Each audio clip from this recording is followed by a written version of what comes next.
الحمد لله وحده والصلاة والسلام على من لا نبي بعده ولا رسول بعده ولا أمة بعد أمته ولا كتاب بعد كتابه. أما بعد، فأعوذ بالله من الشيطان الرجيم. بسم الله الرحمن الرحيم. قل إن كنتم تحبون الله فاتبعوني يحببكم الله ويغفر لكم ذنوبكم والله غفور رحيم. صدق الله العظيم وصدق رسوله النبي الأمين الهاشمي الكريم، ونحن على ذلك لمن الشاهدين والشاكرين، والحمد لله رب العالمين.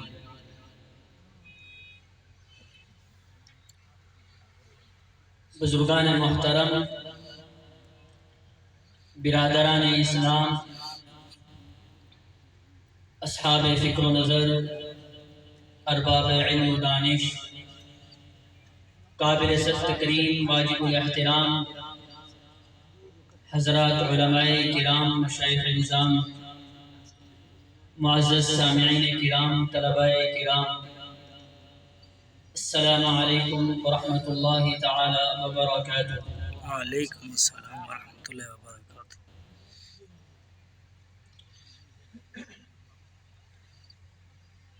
آج زندگی میں پہلی مرتبہ سرزمین کوٹردو میں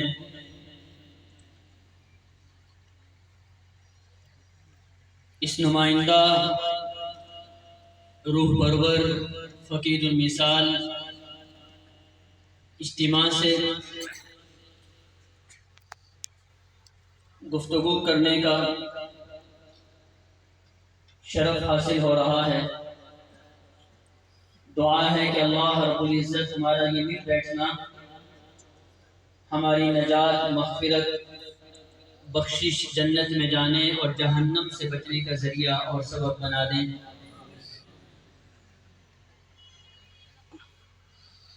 میں شکر گزار ہوں، صمیم قلب سے ممنون ہوں، انتہائی مشفق و مہرباں، عظیم والد کے عظیم فرزند، فاضل نوجوان، عالم بعمل، حضرت اقدس مولانا اشفاق قاسمی صاحب دامت برکاتہ العالیہ اور ان کے جملہ رفقا کا کہ انہوں نے مجھے اس عظیم الشان مجلس میں شرکت کی دعوت دے کر یہ انوار و برکات سمیٹنے کا موقع میسر فرمایا. دعا ہے کہ اللہ رب العزت یہ ہماری نجات کا ذریعہ بنا دیں.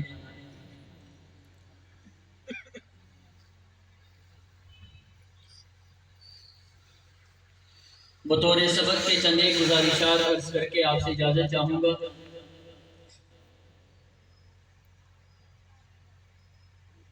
استاذ المناظرین،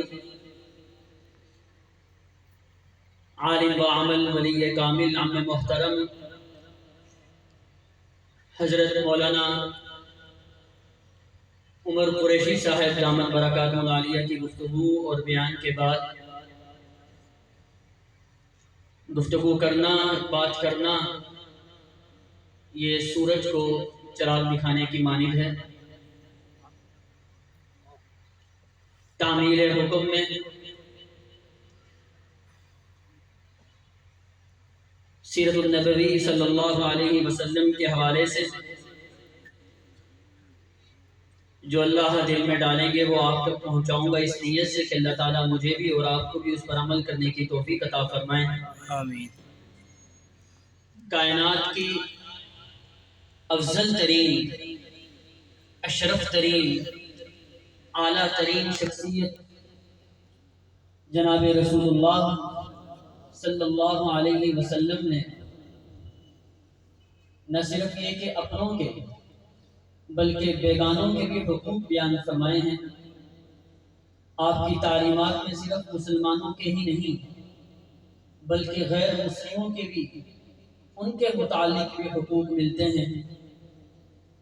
جس نے والدین کے حقوق بیان کیے، والد کے حقوق بیان کیے، والدہ کے حقوق بیان کیے، بڑے بھائی کے حقوق بیان کیے، چھوٹے بھائیوں کے حقوق بیان کیے، پڑوسیوں کے حقوق بیان کیے، رشتہ داروں کے حقوق بیان کیے، دوستوں کے حقوق بیان کیے، رعایا کے حقوق بیان کیے، ماتحتوں کے حقوق بیان کیے، افسروں کے حقوق بیان کیے،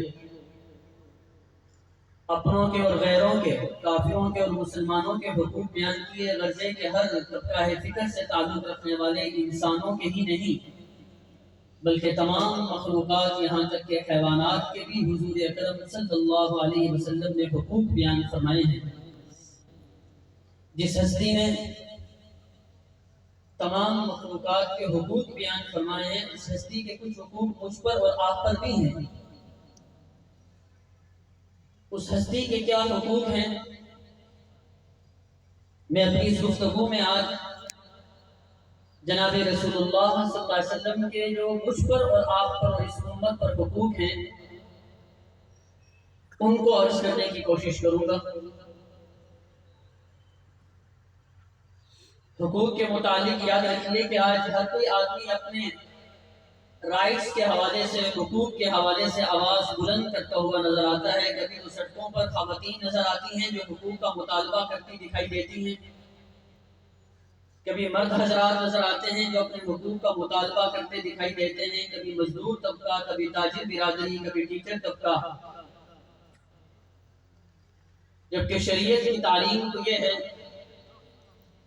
کہ مجھ پر اور آپ پر جن جن کے حقوق ہیں ہمیں اس بات کا مکلف بنایا گیا ہے کہ تم ان حقوق کو ادا کرو۔ تم اپنے ذمے جو اولاد کے حقوق ہیں، والدین کے حقوق ہیں، پڑوسیوں کے حقوق ہیں، عزیز و اقارب کے حقوق ہیں، ماتحتوں افسروں کے حقوق ہیں، وہ ادا کرو۔ اور تمہارے حقوق اگر وہ نہ بھی ادا کریں تو تم اپنے حقوق کا مطالبہ اللہ تعالیٰ سے کرنا۔ اگر آج میں اور آپ شریعت کی اس تعلیم کے سانچے میں ڈھل جائیں تو یقین جانیے کوئی بھی آدمی ناحق کسی کے حقوق کو پامال نہیں کرتا ہوا نظر آئے گا۔ جناب رسول اللہ صلی اللہ علیہ وسلم کا پہلا حق جو اس امت پر ہے، مجھ پر اور آپ پر ہے، وہ یہ ہے کہ نبی کریم حضور اکرم محبت سے کہہ دیجیے صلی اللہ علیہ وسلم کا پہلا حق یہ ہے کہ آپ پر ایمان لایا جائے۔ اللہ تعالیٰ قرآن کریم میں ارشاد فرماتے ہیں آمینوا باللہ ورسولہ والنور الذی انزلنا، ایمان لاؤ اللہ پر، اس کے رسول پر اور اس نور پر یعنی قرآن پر جو اللہ نے اتارا۔ انا ارسلناک شاہدا مبشرا ونذیرا لتؤمنوا باللہ ورسولہ وتعزروہ وتوقروہ وتسبحوہ بکرۃ واصیلا۔ لتؤمنوا باللہ ورسولہ، ایمان لاؤ اللہ پر، اس کے رسول پر۔ یہ حضور اکرم صلی اللہ علیہ وسلم کا پہلا حق ہے کہ آپ پر ایمان لایا جائے۔ اور اس حق کو اللہ تعالیٰ قرآن کریم میں مختلف اسالیب میں بیان فرماتے ہیں، مختلف انداز میں بیان کرتے ہیں۔ اسی طرح جناب رسول اللہ صلی اللہ علیہ وسلم کا یہ بھی حق ہے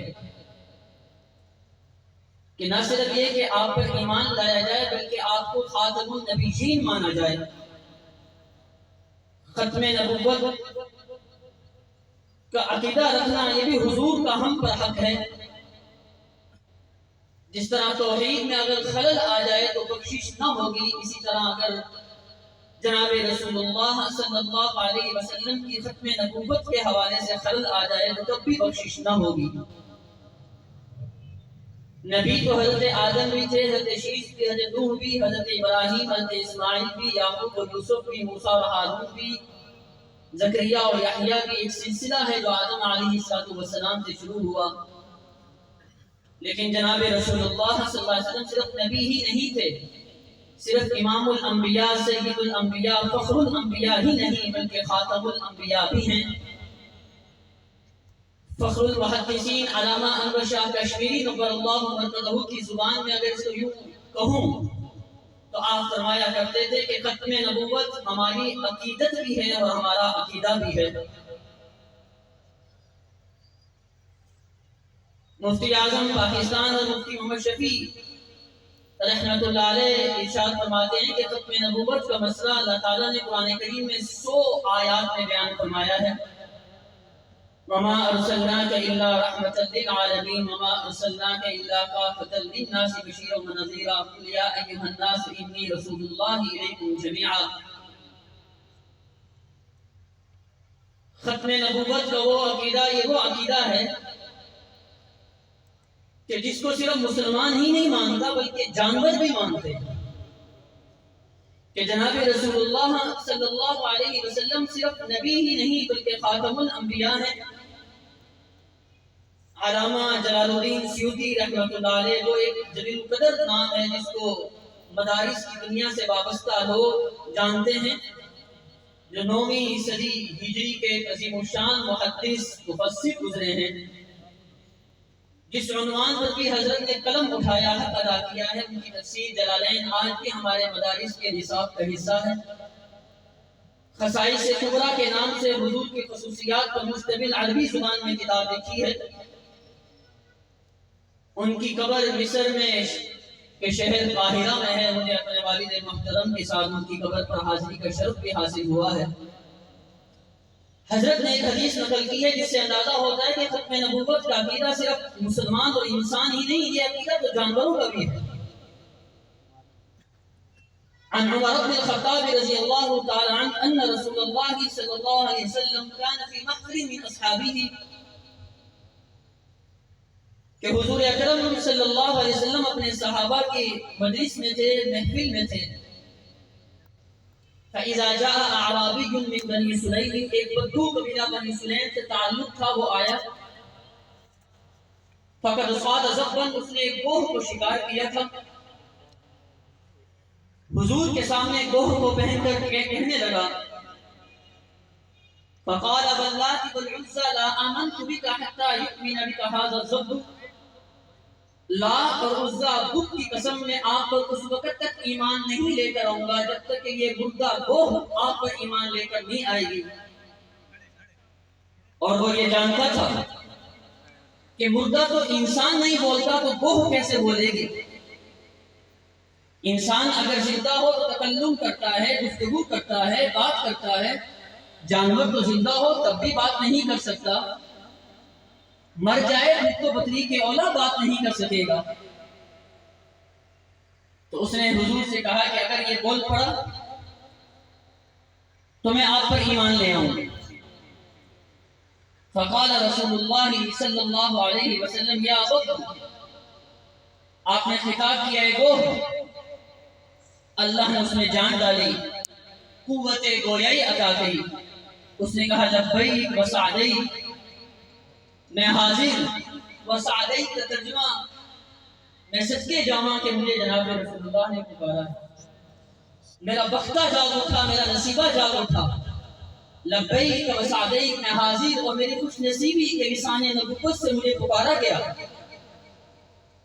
بلسان عربی مبین یفہم القوم جمیعا، اس نے عربی زبان میں تکلم کیا اور ایسی فصاحت کے ساتھ تکلم کیا کہ مجمع میں موجود ہر ایک آدمی نے اس کی گفتگو کو سنا بھی اور سمجھا بھی۔ فقال رسول اللہ صلی اللہ علیہ وسلم، حضور نے کہا من تعبد، او کس کی عبادت کرتی ہو تم، کس کی پرستش کرتی ہو؟ مشکل کشا، حاجت روا، فریاد رس، داتا دستگیر، بگڑی بنانے والا کس کو سمجھتی ہو؟ سنیے اس جانور گوہ کا عقیدہ۔ کہنے لگی الذی فی السماء عرشہ وفی الارض سلطانہ وفی البحر سبیلہ وفی الجنت رحمتہ وفی النار عذابہ، میں اس ہستی کی عبادت کرتی ہوں، پرستش کرتی ہوں، مشکل کشا، حاجت روا، فریاد رس، دستگیر، داتا، بگڑی بنانے والا اسی کو سمجھتی ہوں جس کا عرش آسمان میں ہے اور جس کی سلطنت زمین ہے اور جس کے راستے سمندر میں ہیں اور جس کی رحمت کا مظہر جنت ہے اور جس کے غصے کا مظہر جہنم ہے۔ آپ نے پوچھا اچھا گو من انا، میں کون ہوں؟ فقال، اس گوہ نے کہا انت، آپ، انت رسول رب العالمین، آپ تو رب العالمین کے رسول ہیں، وانت خاتم النبیین، سبحان اللہ، آپ صرف اللہ کے رسول ہی نہیں بلکہ آپ وہ ہستی ہیں کہ جس کے سر مبارک پر اللہ تعالیٰ نے ختم نبوت کا تاج بھی سجا دیا. آپ پر نبوت ختم ہو چکی ہے، مکمل ہو چکی ہے. انت رسول رب العالمین وخاتم النبیین قد افلح من صدقك وقد خاب من كذبك. تحقیق کامیاب ہوا وہ شخص جس نے آپ کی نبوت و رسالت کی بھی تصدیق کی اور آپ کی ختم نبوت کی بھی تصدیق کی. اور نامراد اور ناکام ہوا وہ شخص کہ جس نے آپ کی نبوت کی تصدیق تو کی لیکن ختم نبوت کی تصدیق نہیں کی، یا سرے سے دونوں کی ہی تصدیق نہ کی. جب یہ گوہ نے تکلم کیا، گفتگو کی، زبان سے بولی، فَأَسْلَمَ الْأَعْرَابِيُّ، وہ بدو بھی مسلمان ہو گئے. سبحان اللہ، ذرا بلند آواز سے کہیے سبحان اللہ. تو ختم نبوت کا یہ عقیدہ ہماری عقیدت بھی ہے اور ہمارا عقیدہ بھی ہے. یہ نبی کریم حضور اکرم صلی اللہ علیہ وسلم کا ہم پر حق ہے کہ ہم حضور کو اللہ کا نبی بھی مانیں اور اللہ تعالیٰ کا آخری نبی بھی مانیں. بخاری شریف کی حدیث ہے کہ جناب رسول اللہ صلی اللہ علیہ وسلم نے ارشاد فرمایا، فضلت علی الانبیاء بست، اللہ تعالیٰ نے مجھے انبیاء کرام کی جماعت میں 6 چیزوں کے ذریعے فضیلت دی ہے. اور اس میں آپ نے ارشاد فرمایا کہ اعطیت بجوامع الکلم، وفی روایت اعطیت جوامع الکلم، اللہ تعالیٰ نے مجھے جوامع الکلم عطا فرمائے کہ بات تھوڑی اور المعانی زیادہ. دریا بقوزہ جس کو کہتے ہیں، اس کی مختلف چھلکیاں ہمیں نبی کریم حضور اکرم صلی اللہ علیہ وسلم کی منقول دعاؤں میں نظر آتی ہیں. مثلا اللہم انا نسألک بالخیر کلہ، اے اللہ ساری بھلائیاں عطا کر دے. یہ مختصر سے جملہ ہے، اس نے تمام بھلائیوں کو اپنے اندر سمو لیا ہے. جتنی بھلائیاں ہیں، چاہے میری جسمانی زندگی سے متعلق ہوں یا روحانی زندگی سے متعلق ہوں، انفرادی زندگی سے متعلق ہوں، اجتماعی زندگی سے متعلق ہوں، دنیاوی زندگی سے متعلق ہوں یا اخروی زندگی سے متعلق ہوں، یا اللہ ان تمام بھلائیوں کو عطا فرما دے. تو آپ جوامع الکلیم تھے، الفاظ تھوڑے ہوتے تھے اور معانی بہت زیادہ، آپ اکثر و بیشتر مختصر بیان فرمایا کرتے تھے. اور دوسرا ارشاد فرمایا وَنُصِرْتُ بِالرُّعْبِ، اللہ تعالیٰ نے میری مدد کی ہے رعب کے ذریعے، دبدبے کے ذریعے. چنانچہ شارحین حدیث لکھتے ہیں کہ دشمن پر 1 مہینے کی مسافت سے بھی زیادہ دور مسافت پر حضور کا دبدبا اس پر طاری ہو جایا کرتا تھا. جو دشمن حضور کی طرف آ رہے ہوتے تو 1 مہینے کی مسافت تک ان پر حضور کا دبدبا طاری ہوتا، جس کی وجہ سے ان کے جسموں پر کباہٹ سی ہو جاتی. اور تیسرا ارشاد فرمایا وَأُحِلَّتْ بِيَ الْغَنَائِمُ، میرے لیے مال غنیمت کو حلال قرار دیا گیا. پہلے کسی امت کے مجاہدین کے لیے مال غنیمت کو حلال نہیں قرار دیا، میری امت کے مجاہدین کے لیے مال غنیمت کو بھی حلال قرار دے دیا گیا.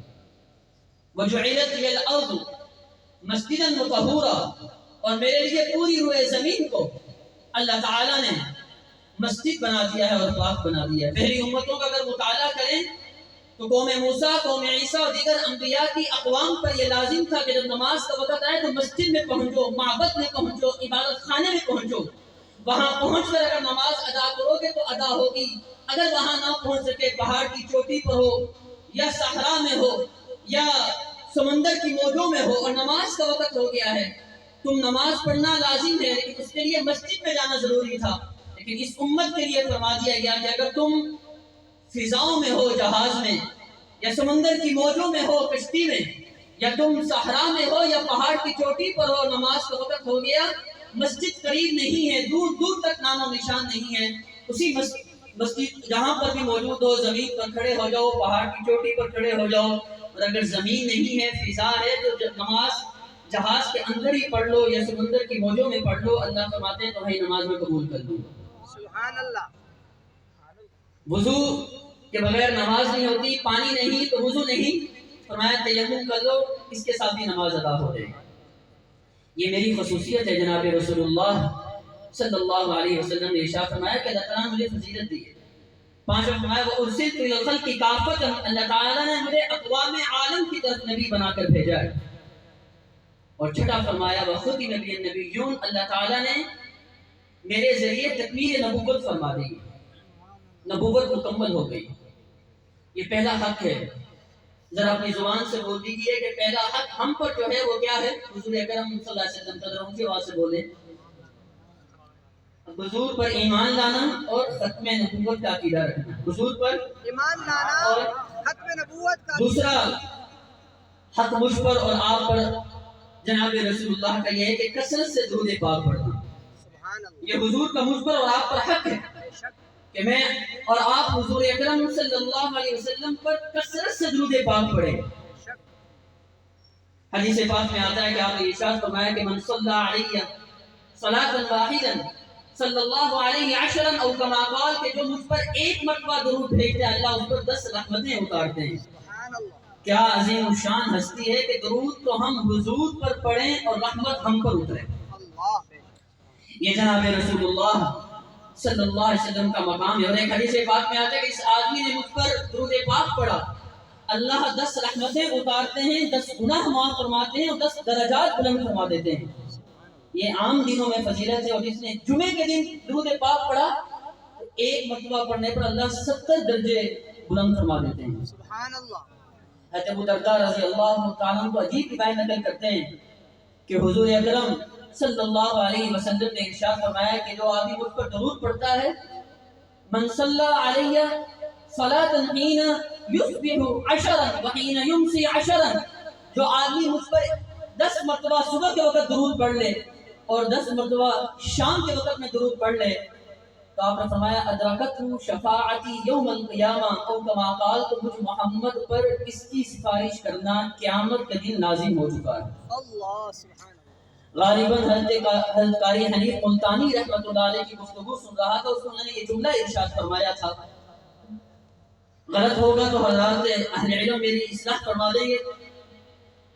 انہوں نے فرمایا تھا قاری حنیف ملتانی رحمۃ اللہ علیہ نے کہ دنیا میں کثرت سے نبی کریم حضور اکرم صلی اللہ علیہ وسلم پر درود پاک پڑھنے والے کی فضیلت یہ ہے کہ جب بروز محشر قیامت کے دن یہ قبر سے اٹھے گا تو ہر نگاہ چہرہ نبوت کو تلاش کرے گی کہ محمد صلی اللہ علیہ وسلم کہاں ہیں۔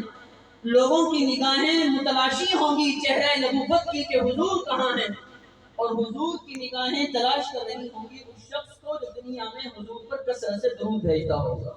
سبحان اللہ، لوگ متلاشی ہوں گے چہرہ نبوت کے، اور چہرہ نبوت متلاشی ہوگا دنیا میں کثرت سے درود پاک پڑھنے والے کا۔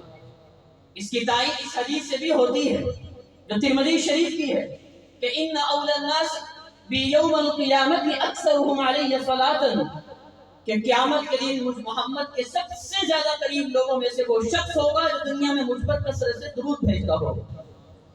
فضائل درود شریف میں اور اسی طرح علامہ ابن عربی رحمۃ اللہ علیہ نے اس روایت کو نقل کیا ہے کہ بروز محشر حضرت آدم سبز جوڑے میں ملبوس بیٹھے ہوں گے، ایک نوجوان کو فرشتے گھسیٹتے ہوئے جہنم کی طرف لے جا رہے ہوں گے۔ حضرت آدم پوچھیں گے فرشتوں سے من ھذا الرجل، یہ آدمی کون ہے، گھسیٹتے ہوئے کیوں لے کے جا رہے ہو؟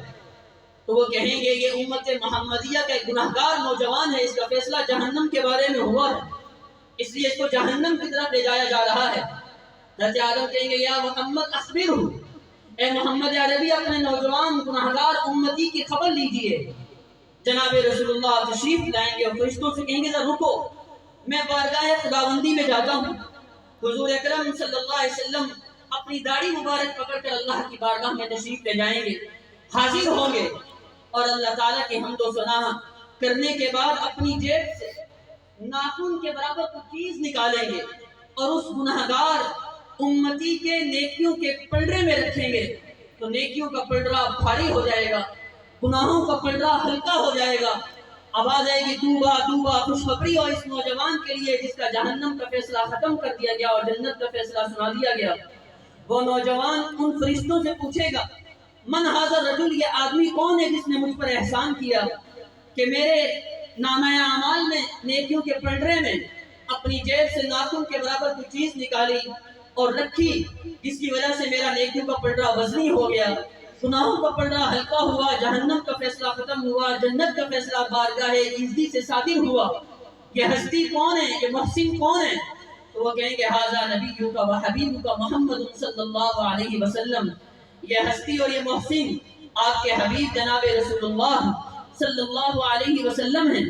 تو وہ گناہگار نوجوان حضور کی طرف نگاہیں پھیرے گا اور کہے گا فداک ابی و امی یا رسول اللہ، آپ پر میرے ماں باپ قربان ہو جائیں اللہ کے پیارے رسول، آپ نے مجھ پر احسان فرمایا کہ جہنم کا فیصلہ ختم ہوا، جنت کا فیصلہ صادر ہوا، لیکن یا رسول اللہ یہ تو بتلائیے کہ آپ نے اپنی جیب مبارک سے ایک ناخن کے برابر چھوٹی سی چیز کیا نکالی جو میری نیکیوں کے پلڑے میں ڈالی، جس کی وجہ سے میرا نیکیوں کا پلڑا وزنی ہوا، بھاری ہوا اور گناہوں کا پلڑا ہلکا ہوا۔ تو آپ نے فرمایا اے میرے گناہگار امتی، یہ وہ ایک دنیا میں تیرا مجھ پر اخلاص کے ساتھ پڑھا گیا درود پاک تھا جو میرے پاس موجود تھا۔ سبحان اللہ۔ اخلاص میں اور درود پاک میں اس قدر طاقت ہے۔ اللہ تعالیٰ مجھے اور آپ کو یہ حق ادا کرنے کی توفیق عطا فرمائے۔ محبت سے کہہ دیں صلی اللہ علیہ وسلم۔ تیسرا حق مجھ پر اور آپ پر جناب رسول اللہ صلی اللہ علیہ وسلم کا ادب کرنا ہے۔ ہر وہ چیز جس کی نسبت حضور سے ہو، جو حضور سے وابستہ ہو، جو منسوب ہو نبی کریم حضور اکرم صلی اللہ علیہ وسلم کی طرف، اس کا ادب کرنا یہ حضور کا مجھ پر اور آپ پر حق ہے۔ اللہ تعالیٰ قرآن کریم میں جا بجا حقوق نبویہ، آداب نبویہ بیان فرماتے ہیں۔ یا ایھا الذین آمنوا لا تقدموا بین یدی اللہ ورسولہ، یا ایھا الذین آمنوا لا ترفعوا اصواتکم فوق صوت النبی۔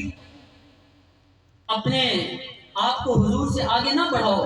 آپ جب دنیا میں موجود تھے، آپ جب حیات تھے، تو اس وقت تو آگے نہ بڑھنے کا ایک ظاہری مطلب یہی تھا کہ جب حضور چل رہے ہوں تو تم حضور سے آگے نہ چلو، حضور سے پیچھے چلو، حضور جو فرما دیں اس رائے کے آگے اپنی رائے مت دو۔ لیکن اب جب حضور دنیا سے پردہ فرما گئے، تشریف لے گئے، تو اب بھی یہ حکم باقی ہے کہ اپنی رسومات کو، اپنے ریت و رواج کو حضور کی سنت سے آگے مت بڑھاؤ۔ جو حضور کہتے ہیں ویسا ہی کرو، اپنی رائے کو حضور کی رائے سے مقدم مت کرو۔ یہ ادب ہے جناب رسول اللہ صلی اللہ علیہ وسلم کا۔ قرآن کریم میں اس کی جا بجا مثالیں ہیں، بے شمار واقعات ہیں۔ امام الصحابہ حضرت ابوبکر صدیق رضی اللہ تعالیٰ عنہ کا ادب نبوی کا ملاحظہ کیجیے۔ مسجد نبوی میں منبر بنایا گیا تاکہ جناب رسول اللہ اس پر کھڑے ہو کر خطبہ ارشاد فرمائیں۔ لکڑی کا منبر ہے، 3 درجات ہیں، 3 سیڑھیاں ہیں۔ حضور سب سے اوپر والی سیڑھی پر تشریف فرما ہوتے اور دوسری سیڑھی پر اپنے پاؤں مبارک رکھ دیا کرتے۔ اس طرح آپ خطبہ ارشاد فرمایا کرتے۔ حضور کا وصال مبارک ہو گیا، دنیا سے تشریف لے گئے۔ امام الصحابہ خلیفہ بلا فصل، جانشین مصطفیٰ، مزاج شناس مصطفیٰ، صاحب یار، صاحب غار جناب ابوبکر صدیق رضی اللہ تعالیٰ عنہ خطبے کی مسند پر تشریف فرما ہوئے۔ لیکن ادب نبوی کتنا ہے کہ حضور تیسرے درجے پر بیٹھتے تھے اور دوسرے درجے میں پاؤں رکھا کرتے تھے۔ ابوبکر صدیق رضی اللہ تعالیٰ عنہ جہاں حضور اپنے پاؤں رکھتے تھے وہاں بیٹھتے تھے اور اپنے پاؤں مبارک اس سے بھی نیچے رکھتے تھے کہ میں اس قابل نہیں کہ اس جگہ پر بیٹھنے کی جرت بھی کروں جہاں میرا نبی بیٹھا کرتا تھا صلی اللہ علیہ وسلم۔ یہ ہے ادب۔ جب آپ دنیا سے وفات پا گئے، ناطق الحق والمیزان خلیفہ وقت امیر المؤمنین کا زمانہ آیا، عمر بن خطاب رضی اللہ تعالیٰ عنہ، تو آپ کے اندر ابوبکر کا اتنا ادب تھا، یعنی حضور کے خلیفے کا اس قدر ادب تھا کہ آپ رضی اللہ تعالیٰ عنہ دوسرے درجے میں بھی بیٹھنا پسند نہیں کرتے تھے کہ یہاں پر ابوبکر بیٹھا کرتے تھے۔ ابوبکر جہاں اپنے پاؤں رکھتے تھے عمر بن خطاب وہاں بیٹھا کرتے تھے اور پاؤں کو زمین میں رکھا کرتے تھے۔ یہ ہے ادب نبوی۔ اس کی ایک جھلک اور دیکھیے صحابہ کرام میں۔ ابو ایوب انصاری رضی اللہ تعالیٰ عنہ عظیم الشان اور جلیل القدر صحابی ہیں جن کو یہ اعزاز حاصل ہوا ہے کہ وہ ہستی جو معراج کی رات میں اللہ کی مہمان بنی تھی، مدینہ منورہ میں جب حضور تشریف لائے تو ابو ایوب انصاری کی گھر حضور تشریف لائے، یعنی وہ ہستی جو معراج کی رات میں اللہ کی مہمان تھی، مدینہ میں وہی ہستی ابو ایوب انصاری کی مہمان تھی۔ آپ کا گھر 2 منزلہ تھا، ایک نچلی منزل سے ایک اوپر والی منزل تھی. حضرت ابو ایوب انصاری رضی اللہ تعالیٰ عنہ نے حضور سے درخواست کی، یا رسول اللہ آپ کے لیے میرے گھر کے دروازے کھلے ہیں، آپ میرے گھر میں تشریف لائیے، نچلی منزل میں آرام فرمائیے. اپنی بیوی بچوں کو لیا اور اوپر کی منزل میں چل دیے. توجہ سے سننے کا واقعہ ہے. جب اوپر چلے گئے، بیوی بچے بھی اوپر ہیں، حضور نیچے ہیں، فوراً خیال آیا یہ تو بے ادبی ہو گئی، گستاخی ہو گئی کہ حضور نیچے اور میں اوپر. خیال نہ آیا کہ میں حضور کو اوپر لے کر آتا، بیوی بچوں کو نیچے لے کر جاتا. یہی خیال نے آپ کو اپنے آرام سے بیٹھنے نہ دیا. آپ اٹھے اور دیوار کے ساتھ چپک کر کھڑے ہو گئے. پوری رات ابو ایوب انصاری رضی اللہ تعالیٰ عنہ دیوار کے ساتھ چپک کر کھڑے رہے. چارپائی پر اپنے بیڈ پلنگ پر لیٹے نہیں کہ حضور نیچے ہیں، میں اوپر کیسے سو سکتا ہوں. پوری رات آپ نے دیوار کے ساتھ چپک کر گزار دی. جب صبح ہوئی تو حضور اکرم صلی اللہ علیہ وسلم کے پاس آپ تشریف لائے اور کہا یا رسول اللہ میری یہ خواہش ہے کہ آپ اوپر والی منزل میں چلے جائیے، میں نیچے والی منزل میں رہ لیتا ہوں. میں پوری رات سو نہیں سکا اور اس کی وجہ یہ ہے کہ میں اس کو گستاخی اور بے ادبی سمجھتا ہوں کہ میں اوپر رہوں اور آپ نیچے. یہ دیکھیے کیسا ادب ہے جناب رسول اللہ صلی اللہ علیہ وسلم کا. اللہ مجھے اور آپ کو بھی ایسا ادب کرنے کی توفیق عطا فرمائے. اونچی آواز سے کہتے ہیں آمین. آمین. یہ تیسرا ادب ہے اور آج بھی ادب موجود ہے کہ اللہ جب مجھے اور آپ کو بار بار مکہ مدینہ لے جائے تو وہاں پر اپنی آوازوں کو پست رکھیے.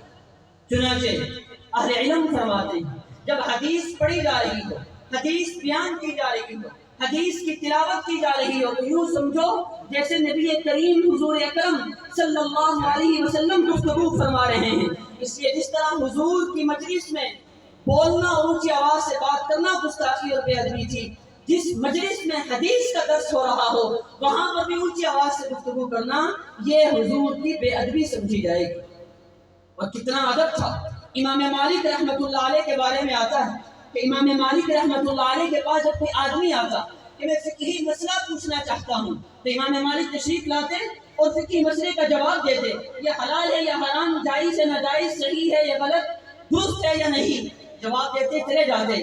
لیکن جب کوئی آدمی آتا اور یہ کہتا ہے کہ میں حدیث پڑھنا چاہتا ہوں، میں حدیث کا طالب ہوں، فرمان نبوی سننا چاہتا ہوں، تو پھر امام مالک رحمۃ اللہ علیہ غسل خانے میں تشریف لے جاتے. آپ پہلے غسل فرماتے، الماری سے نیا جوڑا نکالتے، وہ زیب تن کرتے، خوشبو لگاتے اور کہتے جاؤ باہر تخت بچھاؤ. بادشاہوں کی طرح تخت بچھایا جاتا اور امام مالک اس پر جلوہ افروز ہوتے اور کہتے اب آؤ میں اپنے نبی کی حدیث بیان کرتا ہوں. سبحان اللہ. یہ ہے ادب نبوی. اور دیوبند کے علماء میں اگر دیکھا جائے تو نبوی کا ادب کتنا تھا. فخر محدثین حضرت مولانا رشید احمد گنگوہی نبر اللہ وجہہ کے بارے میں آتا ہے ایک شخص آیا اور آ کر کہنے لگا حضرت میں آپ کے لیے جوڑا لے کر آیا ہوں. کہاں سے؟ مدینہ پاک سے لے کر آیا ہوں. حضرت نے اس کو کھڑے ہو کر وصول کیا، اس کو چوما، سینے سے لگایا. تلامذہ موجود تھے. طلباء نے کہا استاد جی یہ جوڑا جو آپ کو دیا گیا ہے یہ میڈ ان مدینہ نہیں ہے، یہ مدینہ منورہ میں نہیں بنایا گیا، یہ چائنا نہ جانے کہاں سے یہاں پہنچا ہے، یہ مدینہ منورہ میں تیار نہیں ہوا، یہ مدینہ منورہ کے کارخانے میں یا مدینہ منورہ کے کسی درزی نے اس کو نہیں سیا، یہ نہ جانے کہاں سے آیا، مدینہ کی مارکیٹ میں ان کو دستیاب ہوا، یہ وہاں سے خرید کر آپ کے لیے لے آئے. تو سنیے حضرت گنگوہی جو علماء دیوبند کے ماتھے کا جھومر ہے انہوں نے ارشاد فرمایا میرے پیارے طلباء میں جانتا ہوں کہ یہ کپڑا مدینہ میں تیار نہیں ہوا لیکن اس کو مدینہ کی ہوا تو لگی ہے. سبحان اللہ. ہوائے مدینہ کا، ریح مدینہ کا ادب کر رہا ہوں. یہ ادب کا ہمارے اکابر میں وقت نہیں کہ پورا سنایا جائے. چوتھا حق آپ کا حضور کا مجھ پر اور آپ پر یہ ہے اطاعت اور فرما برداری. اس کے بے شمار فوائد ہیں. 11 فوائد تو قرآن کریم میں اللہ نے نقل کیے ہیں. وقت نہیں کہ میں وہ سناؤں. اب چونکہ مہمان مکرم بھی تشریف لا چکے ہیں اور آپ حضرات نے ان کو بھی سننا ہے اور آپ کی طرح میں نے بھی اپنے استاد محترم والد محترم اطال اللہ بقاءہ کو سننا ہے. مجھے ایک چیز کا حکم دیا گیا ہے میں وہ سنا کر اپنی گفتگو ختم کرتا ہوں اور آپ سے اجازت چاہتا ہوں اس دعا کے ساتھ کہ اللہ تعالیٰ مجھے بھی اور آپ کو بھی حقوق نبویہ پر عمل کرنے کی توفیق عطا فرمائے اور حضور کے جو حق ہم پر ہیں اللہ ہمیں اس کو ادا کرنے کی توفیق نصیب فرمائے. اونچی آواز سے کہہ دیجیے آمین. آمین. میں نے 4 حقوق بیان کیے ہیں, آپ اپنی زبان سے کہہ دیجئے, اور اگر گھر جا کر سنا دیں گے تو آپ کا مجھ پر احسان ہوگا. کیا معلوم یہی نجات کے لیے کافی ہو. نمبر 1 کہ حضور پر ایمان لانا اور آپ کو نبی ماننا اور ختم نبوت پر آپ کا ایمان لانا. اور نمبر 2 جناب رسول اللہ صلی اللہ علیہ وسلم پر کثرت سے درود پاک پڑھنا. اور نمبر 3 جناب رسول اللہ کا ادب کرنا, آپ کی نسبتوں کی لاج رکھنا. علامہ نووی رحمۃ اللہ علیہ نے وَمَن يُعَظِّمْ شَعَائِرَ اللَّهِ کی آیت کے تحت یہ عنوان داخل کیا ہے کہ حضور کے گھر والوں کی, حضور کی بیٹیوں کی, حضور کی بیویوں کی تعظیم کرنا یہ شعائر اللہ میں سے, سبحان اللہ, شعائر اللہ میں سے اہل بیت کی تعظیم کرنا. اور صحابہ کو بھی چونکہ حضور کی نسبت حاصل ہے اس لیے صحابہ کی بھی تعظیم کرنا یہ حضور کی تعظیم کرنا ہے. صحابہ کون تھے؟ ایک عاشقانہ جملہ یاد آ گیا, سنا دیتا ہوں. صحابہ کون تھے؟ حکیم اختر نبر اللہ مرتدہ فرمایا کرتے تھے صحابہ شہزادے تھے.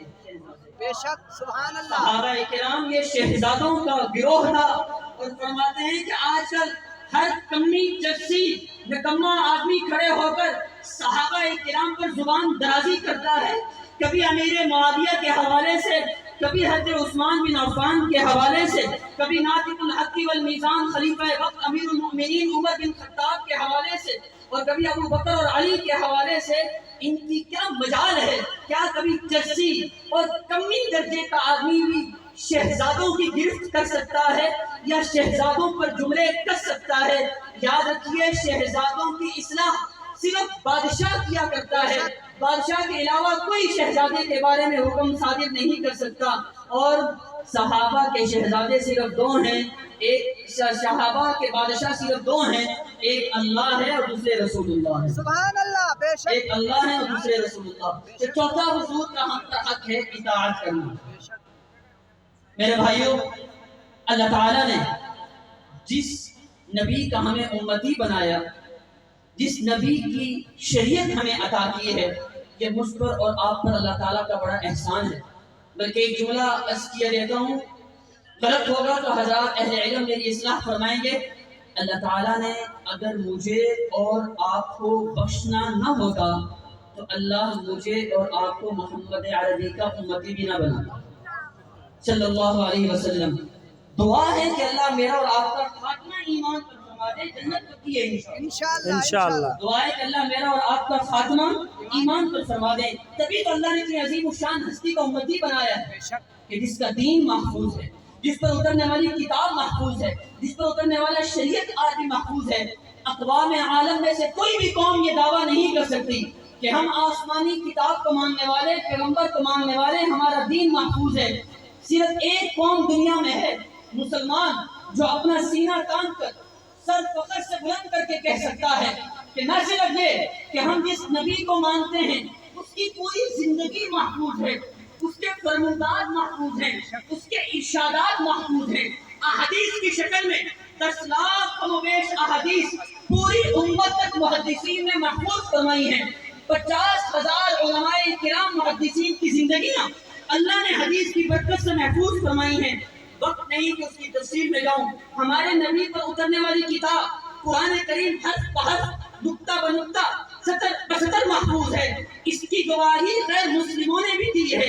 وقت نہیں کہ تفصیل میں جایا جائے. جن سلسلوں سے اللہ تعالیٰ نے قرآن کریم 21 سینچری میں 21ویں صدی میں کوٹ ادو کے شہر میں اس مدرسے کے اندر پڑھنے والے طالب علم تک قرآن پہنچایا ہے, اللہ نے ان سلسلوں کو بھی محفوظ فرما دیا ہے. اس سے اندازہ لگائیے کہ کتاب کتنی محفوظ ہوگی جب اللہ نے واسطوں کو بھی محفوظ کیا ہے. میں اکنامکس پڑھ رہا تھا اپنے استاد سے معاشیات. میں نے اپنے استاد سے پوچھا, استاد صاحب who is your teacher of economics؟ من علمک الاقتصادیات. آپ مجھے معاشیات پڑھا رہے ہیں, آپ نے خود کن سے معاشیات کا علم حاصل کیا ہے؟ تو میرے استاد نے کہا کہ میں نے فلاں استاد سے اکنامکس پڑھی ہے. میں نے کہا who is teacher of your teacher؟ آپ کے استاد کا استاد کون تھا؟ تو میرے استاد نے کہا مجھے معلوم نہیں کہ جس نے مجھے اکنامکس پڑھائی اس نے خود اقتصادیات اور معاشیات کا علم کس سے حاصل کیا؟ میں نے کہا استاد محترم میں نے حدیث اور قرآن کا علم مدرسے کی 4 دیواری میں حاصل کیا ہے. میں پورا سلسلۃ الذات رکھتا ہوں، سلسلۃ النور رکھتا ہوں کہ میں نے حدیث پاک کن سے پڑھی، انہوں نے کن سے پڑھی، انہوں نے کن سے پڑھی، یہاں تک کہ میرے اور عالم دین بچہ اور بچی کے استاد کے طور پر معلم کائنات جناب رسول اللہ صلی اللہ علیہ وسلم کا نام نامی بطور ٹیچر استاد اور معلم کیا آتا ہے. حدیث کی سند مشہور اور معروف ہے، وقت کی تنگی کے باعث نہیں سنا رہا. آپ مدارس میں جا کر طلباء اساتذہ سے پوچھ سکتے ہیں. ہر روز دور حدیث کے ساتھی اپنے استاد صاحب کے سامنے بیٹھ کر حدیث کی سند کی تلاوت کرتے ہیں. اسی طرح قرآن کریم کی سند بھی محفوظ ہے کہ میں نے قرآن کن سے پڑھا، انہوں نے قرآن کن سے پڑھا، انہوں نے قرآن کن سے پڑھا، یہاں تک کہ آخر میں جا کر میرے اور حافظ قرآن بچہ اور بچی کے استاد کے طور پر کسی انسان کا نہیں بلکہ خالق انسان اللہ رب العزت کا نام نامی بطور ٹیچر معلم اور استاد کیا آتا ہے. جب میں نے یہ بات مبلغ اسلام داعی کبیر ام محترم مولانا طارق جمیل صاحب کو سنائی، انہوں نے تعجب کی نگاہوں سے میری طرف منہ پھیر کر دیکھا اور فرمانے لگے احمد تم یہ کیسے کہہ سکتے ہو کہ قرآن کریم کی سند بھی محفوظ ہے؟ میں نے آج تک قرآن کریم کی سند نہیں سنی. میں نے کہا حضرت سنیے میں آپ کو سناتا ہوں کہ میں نے قرآن کریم پڑھا اپنے استاد محترم حضرت قاری اقبال صاحب دامت برکات منالیہ سے، انہوں نے قرآن کریم پڑھا قاری عبید اللہ رحیمی سے، انہوں نے پڑھا مجدد القراءات قاری رحیم بخش نور اللہ مرتضی سے جو میرے والد محترم کے بھی استاد ہیں، انہوں نے پڑھا قاری فتح محمد سے، انہوں نے پڑھا محی الاسلام سے، انہوں نے پڑھا عبدالرحمن اعمیٰ سے، انہوں نے پڑھا قاری کبیر الدین سے، انہوں نے پڑھا امام الدین الامروی سے، انہوں نے پڑھا قاری قاضی بخش سے، انہوں نے پڑھا عبدالمجید الدہلوی سے، انہوں نے پڑھا غلام مصطفیٰ سے، انہوں نے پڑھا غلام محمد الدہلوی سے، انہوں نے پڑھا عبدالغفور سے، انہوں نے پڑھا عبدالخالق المنوفہ سے، انہوں نے پڑھا شمس الدین اعمیٰ سے، انہوں نے پڑھا قاری شہاب احمد السنباطی سے، انہوں نے پڑھا قاری شہادہ الیمنی سے، انہوں نے پڑھا ابو نصر الطبلاوی سے، انہوں نے پڑھا قاضی زکریا انصاری سے، انہوں نے قرآن کریم پڑھا برہان الدین القلقینی سے، انہوں نے پڑھا شمس الدین ابو الخیر محمد بن الجزری سے، انہوں نے پڑھا ابو العباس احمد الحنفی دمشقی سے، انہوں نے پڑھا ابو عبداللہ حسین سے، انہوں نے پڑھا عبدالرحمن دمشقی سے،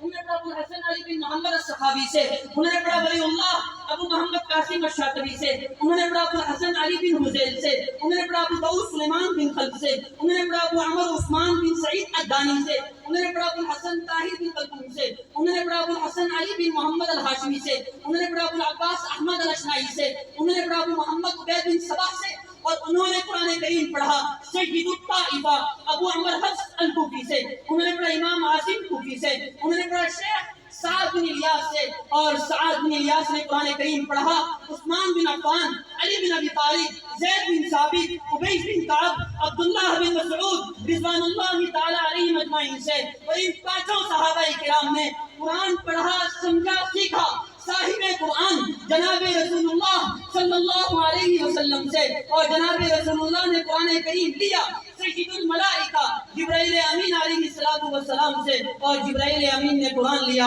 رب کائنات خلاق کائنات اللہ رب العزت سے. سبحان اللہ ماشاء اللہ. جن کو خوشی ہوئی ہے بلند آواز سے کہیے سبحان اللہ، سبحان اللہ، اور بلند آواز سے کہیے سبحان اللہ. اللہ کا نام بلند کیجیے، کہیے اللہ اکبر. اللہ اکبر. دشمن ہمارے نبی کے دین کو کیا مٹا سکیں گے؟